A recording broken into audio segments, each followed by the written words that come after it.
There's something strange about the moment you decide to change.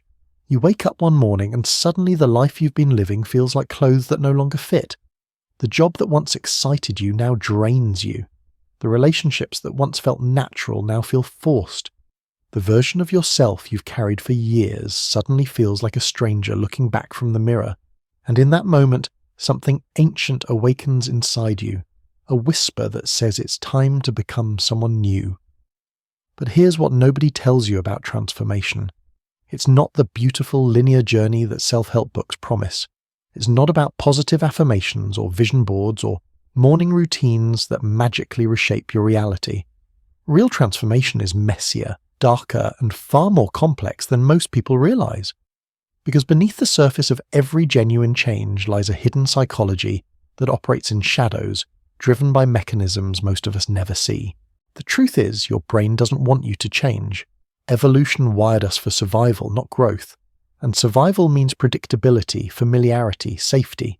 So when you decide to transform, you're not just fighting old habits or limiting beliefs. You're fighting millions of years of evolutionary programming that screams danger every time you step outside your comfort zone. Your nervous system treats growth like a threat, and that's why most transformations fail before they even begin. Scientists have discovered something remarkable about the human brain.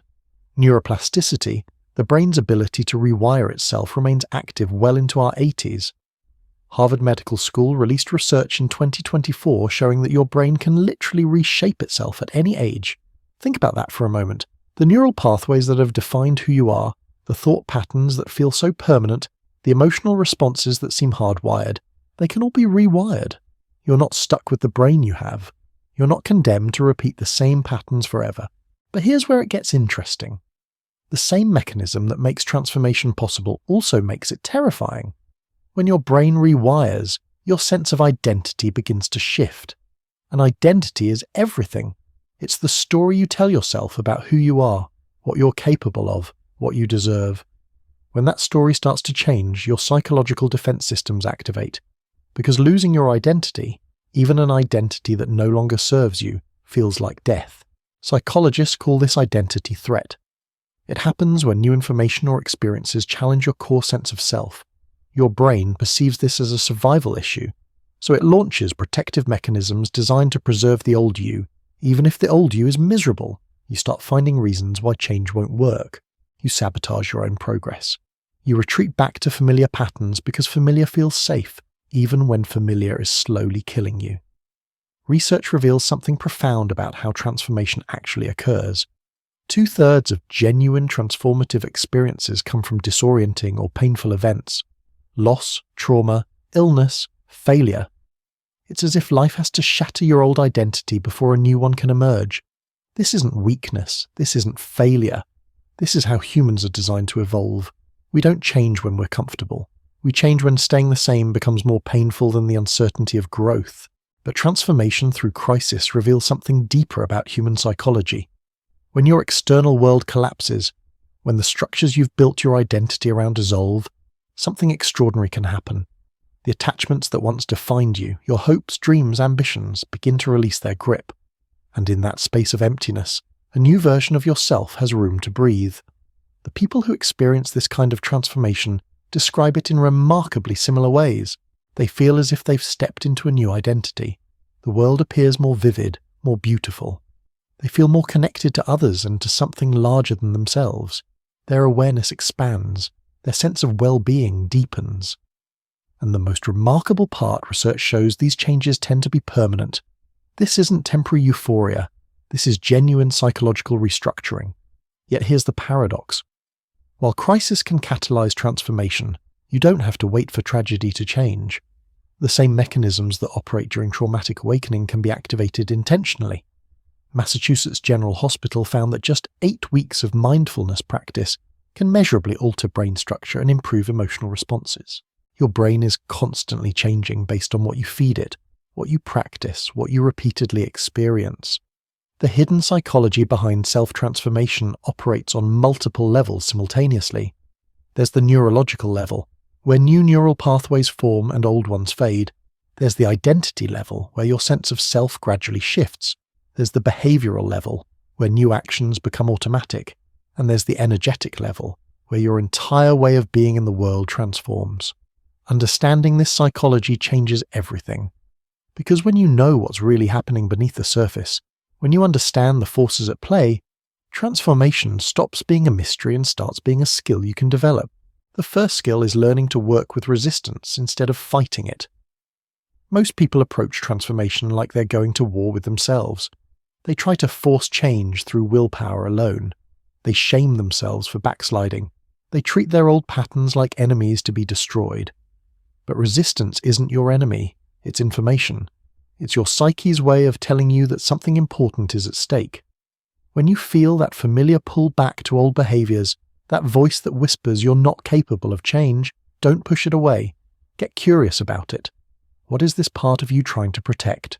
What does it believe will happen if you transform? Often, you'll discover that resistance carries wisdom. Maybe it's protecting you from moving too fast. Maybe it's highlighting a blind spot you haven't considered.